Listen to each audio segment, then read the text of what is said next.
السلام علیکم دوستو، آپ دیکھ رہے ہیں ہسٹوریکل سٹوریز۔ آج آپ کو یہ بتاؤں گا کہ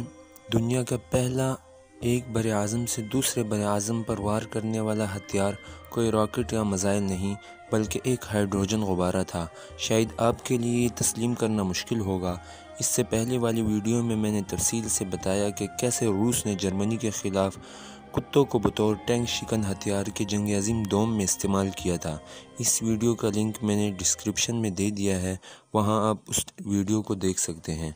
ہائیڈروجن غباروں کو جنگی ہتھیار کے طور پر استعمال کرنے کا واقعہ کچھ یوں ہے کہ دوسری جنگ عظیم کے دوران جاپان کو اتحادی افواج کے ہاتھوں روزانہ کی بنیاد پر ناقابل تلافی حد تک بھاری جانی و مالی نقصان اٹھانا پڑ رہا تھا، اور جاپان بے صبری سے کسی بھی ایسے ممکنہ منصوبے یا ہتھیار کی کھوج میں تھا کہ جس سے براہ راست امریکہ کی سرزمین پر حملہ کیا جا سکے۔ اس سلسلے میں ایک منصوبہ فوگو بلون بم کا تھا، یعنی ایسے ہائیڈروجن غبارے جن کے ساتھ بم باندھ کر انہیں امریکہ پر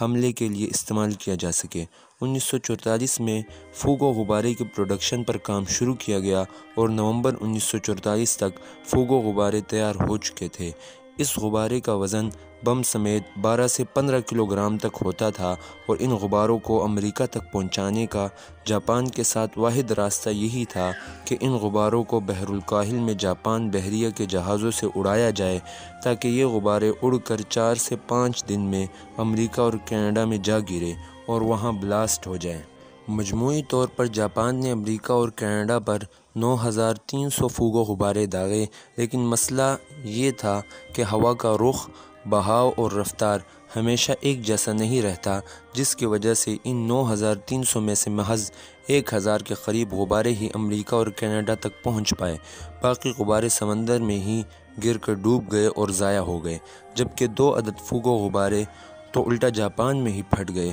اور جو 1000 کے قریب فوگو غبارے امریکہ اور کینیڈا میں گرے، ان میں سے تقریباً 500 بم پھٹے ہی نہیں اور انہیں بعد میں دیکھنے کے بعد ناکارہ بنا دیا گیا۔ باقی 500 کے نزدیک بموں کے پھٹنے سے کوئی قابل ذکر نقصان نہ ہوا۔ کئی مقامات پر ان بموں کے پھٹنے سے آگ لگی جسے بروقت بجھا دیا گیا۔ اسی طرح کئی افراد زخمی بھی ہوئے، لیکن ان حملوں سے مجموعی طور پر صرف 7 اموات ہوئیں، اور یہ اموات کا واقعہ کچھ یوں ہے کہ 5 مئی 1945 کو اوریگن شہر میں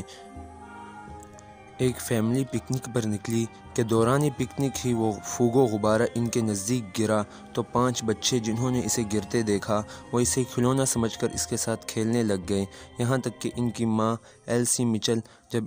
ان کے پاس پہنچی تو بم بلاسٹ ہو گیا اور موقع پر ہی ان 6 افراد کی موت ہو گئی، جبکہ ایلسی اس وقت حاملہ تھی۔ 1945 میں جنگ عظیم کے خاتمے کے ساتھ ہی اس ہتھیار کا بھی اختتام ہو گیا۔